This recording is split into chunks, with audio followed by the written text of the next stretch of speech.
It's Monday morning, March 6th, 1933. You walk 3 blocks to your bank. You need to pay rent. You need to buy groceries. You have money in your account. You checked the balance last week. You turn the corner and the doors are locked. There's a handwritten notice taped to the glass, closed by order of the President of the United States. That morning, every bank in America was shut down simultaneously. Nearly 9,000 banks had already failed since 1929, somewhere between 1/4 and 1/3 of all deposits in the country gone, and now the government had locked the rest. Within 1 week, 5,000 more banks would never reopen. But here's what almost nobody talks about. The government didn't save your deposits. It performed a triage, and the triage decided who kept their money and who didn't. This is the forensic record of what actually happened, not the civics class version.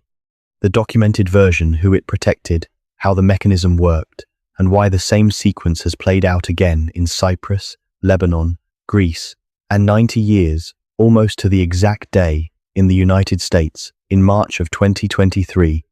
By the end of this video, you will know exactly how a government banking freeze works from the inside. You will know what the triage looked like and who it protected. You will know what the forensic record shows about preserving wealth across a banking system closure. And you will understand why the officials who designed the 1933 bank holiday called it their greatest success, while the 10 million depositors whose banks never reopened might have used a different word. Before we get into what happened, I need to give you the mechanism, because the bank holiday didn't come from nowhere. It was the terminal stage of a process that had been accelerating for 3 years, and that process has a specific anatomy. Stage 1. A shock hits the system, a wave of loan defaults, a market crash, a major bank failure. Stage 2. Depositors in affected regions start quietly withdrawing savings. Not a panic yet, just precautionary. Stage 3. Word spreads. More depositors withdraw. Banks that were technically solvent start to look fragile. Because they don't keep every dollar on hand, they lend most of it out. Stage 4. Banks start calling in loans to raise cash. Businesses can't pay. Stage 5. A major bank fails publicly. Now the fear becomes contagious. Stage 6. The cascade reaches banks that had nothing to do with the original shock-healthy institutions, destroyed purely by the psychology of fear. Stage 7. The government faces a binary choice: let it burn, or close the entire system and restructure it from the top. This is the pattern. It played out in the United States between 1929 and March of 1933. And when you understand the mechanism, what Roosevelt did on March 6th makes a very specific kind of sense, not as a rescue of ordinary depositors, but as a controlled demolition designed to save the structure of the system itself, even at the cost of deposits already inside it. Let me show you the forensic breakdown. Number 1. Detroit lit the fuse, and one man with $8 million let it burn. The story of the 1933 bank holiday doesn't start in Washington. It starts in Detroit, 3 weeks earlier, February 14th, Valentine's Day, and it starts with Henry Ford saying no. By early February of 1933, Michigan's 2 largest banking groups, the Guardian Group and the First National Bank of Detroit, were on the edge. Imagine the scale. Combined, they held over $1 billion in deposits. The problem was, their loan portfolios were collapsing. Real estate loans gone bad, corporate loans defaulting. The RFC, the Reconstruction Finance Corporation, had been quietly lending to failing banks since 1932, and these banks were on the list. But there was a catch. The Detroit banks needed one major private depositor to put in fresh capital alongside the RFC funds to make the numbers work. That depositor was Henry Ford. He had deposits and loans totaling more than $30 million across those institutions. Treasury officials flew to Detroit. They sat down with Ford and his son Edsel. They laid out the math. If Ford deposited $8 million into Union Guardian Trust, the RFC would match it. The bank stabilized. Cascade stopped. Ford said no. He told them he saw no reason to save banks that had made bad decisions. What happened next was documented in detail by historian Susan Estabrook Kennedy in her 1973 History of the Banking Crisis. Michigan Governor William Comstock, facing the imminent collapse of the state's largest banking institutions with no private backstop, declared a statewide banking holiday on February 14, 1933, 8 days. Every bank in Michigan closed.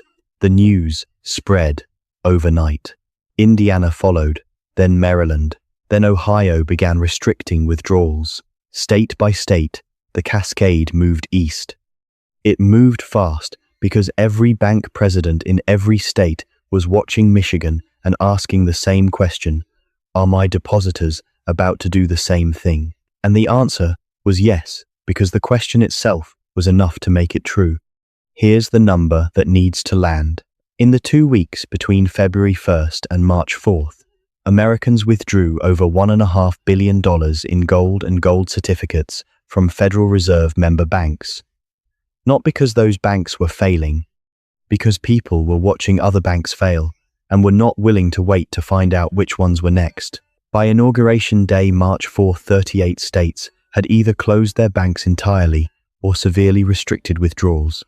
The system was in freefall, and the man who would have to catch it had just put his hand on the Bible. Number 2. The 8 days the rules changed and what actually happened inside the bank holiday. Franklin Roosevelt was inaugurated on March 4, 1933. Unemployment stood at 25%. Industrial output had been cut nearly in half since 1929. And the banking system was functionally closed across most of the country before he even took the oath. 2 days later, on March 6th, FDR signed Executive Proclamation 2039. He cited the Trading with the Enemy Act of 1917, a wartime law, as his authority to close every federally regulated bank in the country. 4 banking days, all transactions suspended, no withdrawals, no deposits, no transfers. The doors were locked. Here's the part that changes how you understand this moment. The legal authority FDR invoked was disputed from the start. The Trading with the Enemy Act was written for wartime adversaries, not domestic depositors. Some constitutional scholars at the time questioned whether it could be applied this way, but nobody challenged it because in the moment, everyone was too frightened of what would happen if the banks opened without a plan. The real action was happening behind locked doors inside the Treasury building. William Woodin, a mild-mannered former railroad executive who had been Treasury Secretary for fewer than 48 hours, did not go home. His personal correspondence, preserved in the Roosevelt Library, documents a man sleeping in his office clothes, surviving on coffee, receiving calls through the night from bank presidents, begging for direction. He was seriously ill. He would be dead within 18 months. In those 8 days, he worked as though he had all the time in the world. What Woodin and his team were building was the Emergency Banking Act. What happened next is one of the fastest pieces of legislation in American history. Congress passed the law in under 8 hours. When it went to the floor on March 9th, members of the House were handed the bill as they stood in the chamber. Many had not read it. There were not enough printed copies. Some portions were still handwritten. The House passed it in 38 minutes. The Senate passed it that afternoon. FDR signed it that evening. 38 minutes. To hand the executive branch effective control over the entire United States banking system. The Emergency Banking Act did 3 critical things. First, it confirmed the president's authority to keep the banks closed indefinitely. Second, it authorized the Treasury to issue new Federal Reserve notes printing emergency money to provide reopening banks with enough cash to function. Third, it established the triage, and this is where the story becomes uncomfortable. Before any bank could reopen, federal examiners would review its books. Only banks certified as sound would be permitted to open. The rest would remain closed, enter conservatorship, or be liquidated. The holiday wasn't a pause. It was a judgment day, and 5,000 banks lost. Number 3. The triage that nobody put a name to. Here is the uncomfortable arithmetic of the bank holiday. Before March 6th, nearly 18,000 banks were operating in the United States. When the holiday ended and banks began reopening on March 13th, approximately 5,000 of them did not reopen. More than 1 in 4 American banks permanently closed by government order. The depositors in those banks were not made whole. The FDIC did not yet exist. It would be created in June of 1933. There was no federal deposit insurance. If your bank failed the examination, your deposits were a claim in a bankruptcy proceeding. You might wait years to receive anything. You might receive 70 cents on the dollar. You might receive 40. You might receive less. But here's the part almost nobody talks about. The distribution of who passed and who failed was not purely about solvency.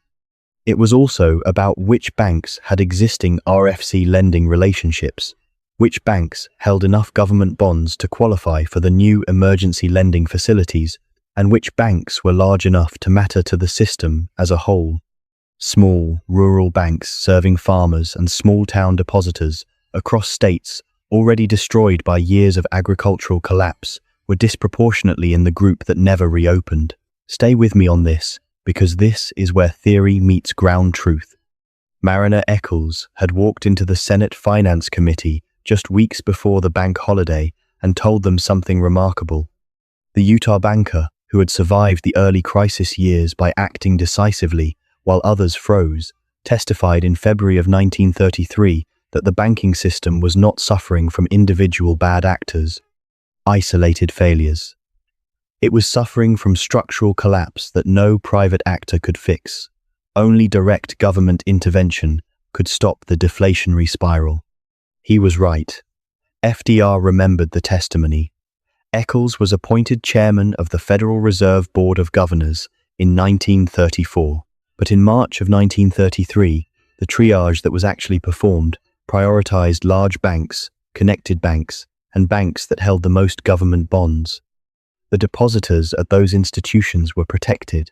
The depositors at the 5,000 institutions that didn't survive the examination were not. The forensic record distills one specific lesson here.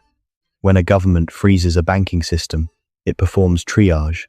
Triage means some depositors get protected and some don't. The question you must ask before any crisis, not during it, is not whether the government will protect deposits.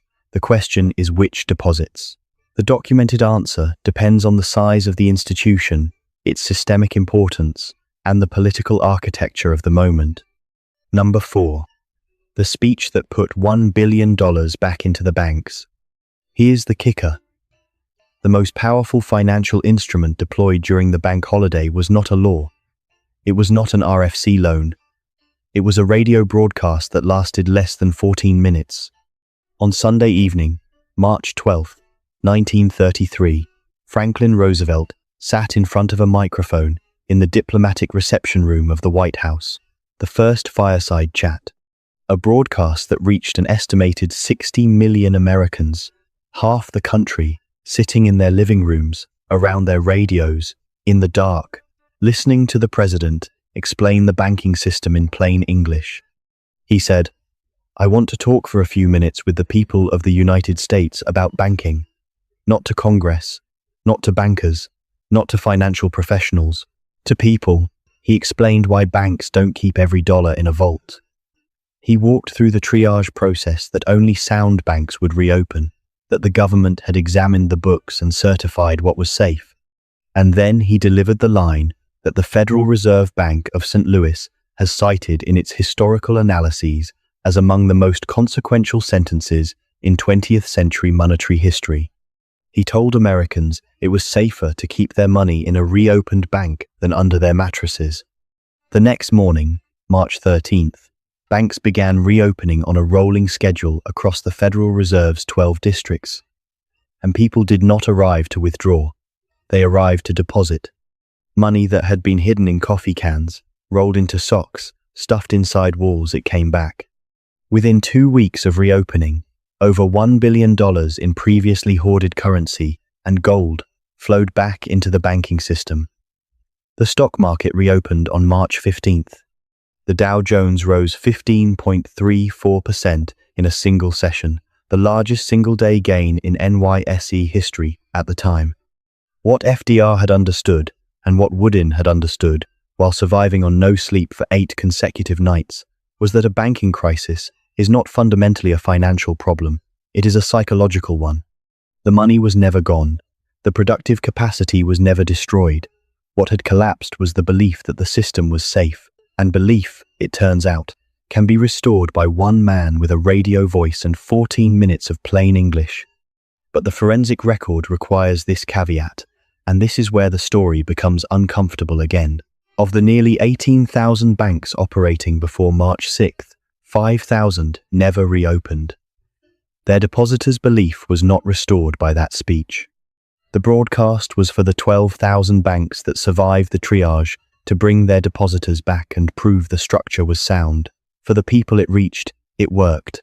For the depositors whose banks were already gone, there was no fireside chat that helped. If the forensic record on how that triage actually worked, who got protected, who controlled the narrative, and who was left outside a locked door, is changing how you think about the safety of your own deposits, this channel exists to show you exactly that evidence. Every crisis we examine follows the same structure. The people who understood the mechanism before it reached them made different decisions than the people who were surprised by it. Subscribe and stay in that first group. And tell me in the comments, what event do you want the next autopsy on? Number 5. What was built from the wreckage and what it actually covers? By June of 1933, Congress had passed the Banking Act of 1933, Glass-Steagall. Its 2 most consequential innovations were the separation of commercial and investment banking and the creation of the Federal Deposit Insurance Corporation, the FDIC. The FDIC initially insured deposits up to $2,500 per depositor. At the time, the median annual wage was approximately $1,200. So, $2,500 represented roughly 2 years of average wages, meaningful coverage for most working families. The creation of deposit insurance was the structural change that mattered most. Before the FDIC, the rational response to any bank failure news was to go to your bank and withdraw immediately. Because if you were slow and the bank failed before you got there, you lost everything. There was no insurance. There was no guarantee. The slow mover lost. The FDIC changed that incentive entirely. If your deposits are insured up to the coverage limit, a bank failure no longer threatens you below that line. You have no rational reason to run. And if nobody runs, the run doesn't happen. The panic loop is broken at its mechanical root. The insurance didn't just protect individual depositors, it dismantled the contagion mechanism. But here's what the forensic record is precise about. The FDIC's creation in June of 1933 did not apply retroactively to the bank holiday. If your bank had been closed in March, you were already in a bankruptcy proceeding. You waited. You negotiated. You took what the liquidation returned. The safety net was built from the evidence of who was left unprotected. Understanding what the current safety net actually covers and where it ends is not anxiety. It is the basic forensic discipline this record demands. The pattern is visible. The forensic record shows it in at least 4 countries in the last 25 years. Cyprus, March of 2013. Banks closed for nearly 2 weeks. When the EU and IMF bail-in deal was finalized, depositors at Bank of Cyprus, with over €100,000, had the excess portion of their accounts converted into bank equity, meaning their savings became shares in a failing institution. Depositors above the threshold lost up to 47.5% of uninsured savings. Capital controls remained for 2 years. The sequence was identical to 1933. Shock, freeze, triage, results announced, system reopened, with winners and losers clearly sorted. Lebanon, starting October of 2019. Banks informally froze depositor accounts as the financial system collapsed. No formal proclamation, no signed executive order. Banks simply stopped processing international transfers, then stopped allowing large withdrawals. then stopped dispensing dollars entirely. By 2022, the Lebanese pound had lost over 90% of its value. Depositors who held dollar accounts received withdrawals in Lebanese pounds at the official rate a fraction of the actual market rate. Their dollar savings were effectively confiscated without a single law being passed naming it as such. The mechanism differed from 1933. The outcome for depositors was nearly identical. Greece, June of 2015, capital controls imposed overnight. Banks closed for 3 weeks. ATM withdrawals capped at €60 per day. And then there's March of 2023. 90 years, almost to the exact day. Silicon Valley Bank failed on March 10th. The FDIC's standard statutory coverage limit was $250,000. The vast majority of SVB's deposits were business accounts far above that limit. The US government made an emergency decision to guarantee all deposits beyond the statutory threshold to prevent a broader cascade. Treasury Secretary Janet Yellen used language that would have been entirely familiar to William Woodin 90 years earlier. The system had to be protected from the contagion of fear. Same pattern, updated tools, same fundamental question left unanswered until the crisis arrives. Which deposits get protected, by what mechanism, and at whose cost? The United States currently carries over $36 trillion in national debt. Annual interest payments on that debt exceeded $1 trillion in 2024 for the first time in history. The conditions that produced the choices the Roosevelt administration faced in March of 1933, a banking system under compounding stress, a government with constrained options, and depositors who believed everything was normal until the morning the doors were locked. Those conditions do not require exact duplication to repeat. They require pattern recognition. The pattern is visible. Based on the forensic record of the 1933 bank holiday and every subsequent crisis that followed the same mechanism, here is what the documented evidence supports. 1. Know your coverage. The FDIC insures individual depositor accounts up to $250,000 per bank, per ownership category. Amounts above that threshold carry no federal guarantee if the institution fails. Business accounts, joint accounts, and retirement accounts each have separate coverage categories with their own limits. This is not speculation. It is the statutory structure. Understand it precisely. 2. Diversify institutions. The 1933 triage demonstrably favored large, systemically important banks over smaller regional institutions. Distributing deposits across multiple institutions is not paranoia, it is crisis management supported by the historical record. 3. Hold accessible liquidity outside the banking system. Every crisis from 1933 through Cyprus, through Lebanon, showed a window, sometimes days, sometimes only hours, between the moment the crisis became visible and the moment the doors locked. People who had accessible liquidity outside the banking system during that window maintained the ability to function. Physical cash for short-term needs, hard assets, gold, silver, commodities for longer-term preservation. 4. Understand what you legally own. A bank deposit is not your money sitting in a vault with your name on it. Legally, it is an unsecured loan you have made to the bank. The bank owes it back to you, but in a failure and liquidation scenario, you are an unsecured creditor, not a secured property owner. That distinction is the entire difference between the depositors who got their money back in 1933 and the ones who waited years for a fraction of it. 5. Watch the early signals. The 1933 cascade started with Michigan in mid-February.